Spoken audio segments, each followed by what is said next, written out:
Новинарите известуваат за нарушување на закон за работни односи, за исплата под востановените веќе бројки, просеци, минимални или средни просечни плати и така натаму, а ние ги немаме обезбедено сите тие услови.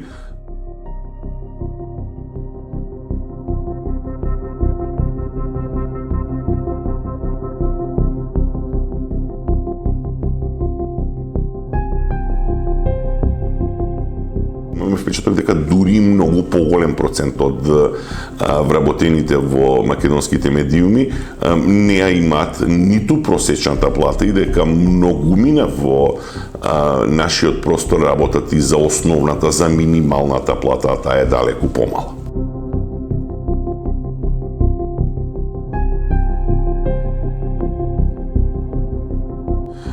Има неколку услови што ќе мора да се исполнат.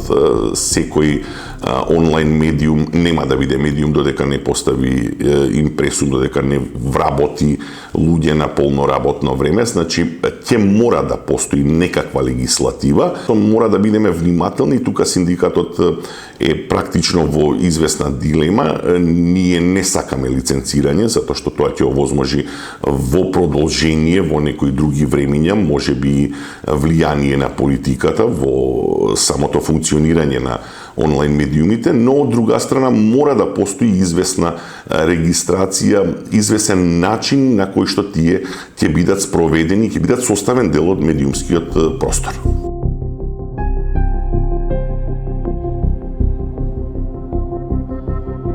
Во оваа држава се уште луѓето вработени во медиумите, пред се овде говорам за новинарите, иако од друга страна сите ние сме една организација, се уште под сериозно влијание на малите собственици, големите политичари, средните или средно избалансираните бизнисмени и компаниите кои што инвестираат, односно се рекламираат или донираат на каков и да е начин.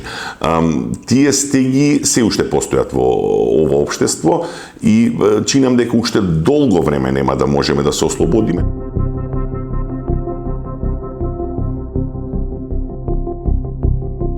Таму е вистинска борба за екзистенција, принудени се да работат под елементарните услови, принудени се да работат повеќе работи во исто време, да јавуваат, да пишуваат за повеќе медиуми, за да дојдат до одредена, да речам, пристојна сума во текот на еден месец или каков сакате период земете предвид.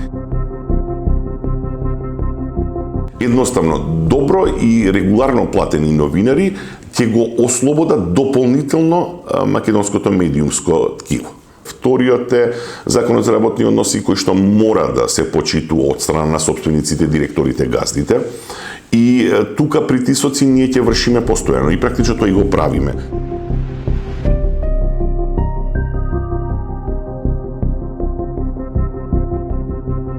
Ние мора да бидеме заедно, затоа што само таква генерална борба, еден фронт, ќе ни обезбеди во перспектива, можеби во блиско, можеби во подалечно време, подобри услови за работа. Никој не запира во даден момент да бидеме можеби поагресивни, да бидеме можеби поекстремни, па нека почувствува ова држава што значи да се функционира без вистински слободни новинари и медиуми.